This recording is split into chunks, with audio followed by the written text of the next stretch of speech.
Diyan pa rin kahit naka...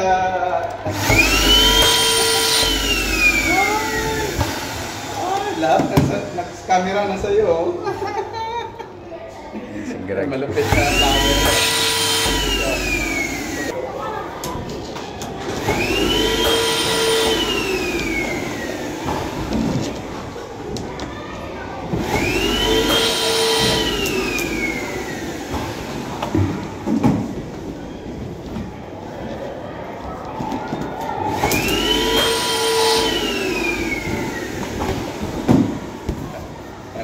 Diretso dito po.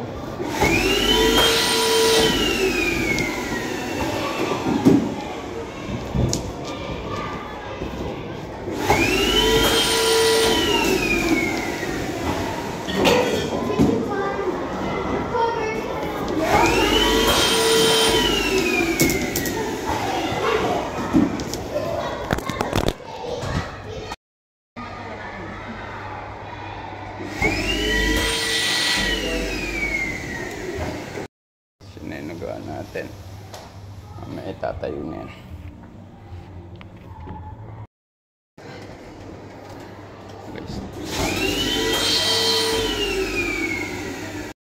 Ito na yung natapos namin.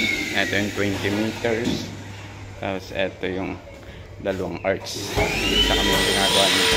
Ayan, si Jensen yung nag-inflate. Tapos ito yung pinaka salubong yung design niya, red, green, white, black. Diba? Red, green, white, black. Ayan, makikita nyo. Ayan yung ginawa natin. At eto, ginagawa pa namin yung pinakang arch. Ayan. At ikakabit mamaya namin yan sa labas. Nice. And 20 meters sa 666. Ayan yung kabuuan niya.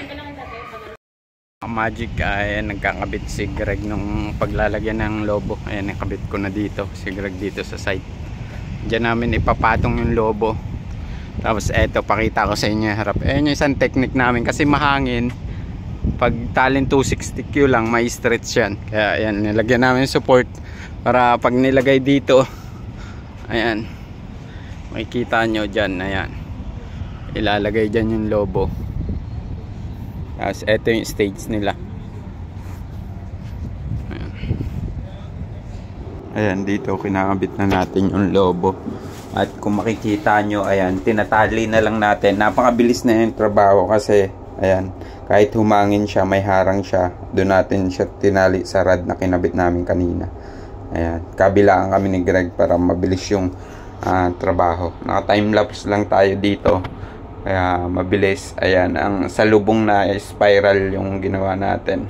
Ay spiral na 4 colors, UAE colors. Ayan, ang ginamit natin ditong pantali din ay 260Q lang. Tapos tinali natin dun sa inabang natin kaninang rod. Tapos meron din tong lobo pa sa side at pinutol natin para mabilis natin may kabit mamaya. Ayan, at kung makikita nyo, nakakabit na agad siya dito. Napakabilis lang, tinali-tali lang. Tapos kasi gumamit din kami dito ng rod para pag nylon kasi madi-disalign to pag yung ganito kahabang arch yung gagawin nyo. Kaya diskarte dito, may tubo or PVC or rod yung ginagamit. Hindi advisable dito yung nylon kasi kailangan putol-putol to. Hindi pwedeng isang straight na ganito kahaba pag nylon gagamitin nyo, guys. Kaya mas prefer namin dito nilalagyan ng rod. Ito na yung kinalabsan niya, mga kamagic, at ikakabit na natin yung last touch niya, yung sa side. Hindi buo yung 1 meters lang yung request ng client natin sa side. Ayan, para ito sa National Day program. At ito na yung kinalabsan niya, mga kamagic. At hanggang dito na lang. Thank you for watching at see you next video, mga kamagic.